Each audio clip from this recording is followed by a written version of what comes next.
The Phoenix real estate market has been in a seller's market since 2015, and it's been a seller's market for some time now. When should we expect it to come crashing back to normal? This is Amy Lavine with your monthly market update. In the real estate market, when demand exceeds supply, prices go up. The greater the difference between supply and demand, the faster prices will rise. It's good to be a seller in a seller's market. There are less expenses to stage a home and to market a home. Sellers make few, if any, concessions to buyers in a seller's market. Buyers waive contingencies, inspections, and repairs, knowing that they have to compete.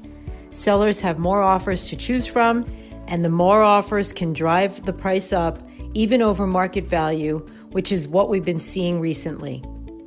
A buyer who buys in a seller's market may have to deal with competition, but the end result may be worth it. Their new home will continue to appreciate in value quicker. Some remember the pain of 2005-06 when the market crashed and we saw a wave of foreclosures, short sales, and a drop in home prices. People are concerned we're heading that way again, given the tremendous price increases over the last 2 years. For prices to drop, we must move first from a seller's market to a balanced market and then to a steady buyer's market. In 2005, when demand skyrocketed, it was caused by market conditions, speculators, easy access to money, and the market that was being manipulated by outside forces. One thing to note during that time was that rental prices barely moved. The demand was not real demand. Today, the demand is real.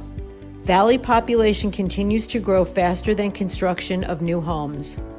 While our home prices have appreciated, so have rental prices, because the demand is real. There's a real need for housing. In the last few months, our market has softened. In 2005, when the market began to fall, it took 8 months to move from the peak to a balanced market, and then another 6 months before we started to see prices fall. If the current trend continues, we could see a balanced market by the end of the year, or maybe even next year or later. Or this could be just a seasonal shift. Who knows? Population growth still continues in the valley and people need places to live.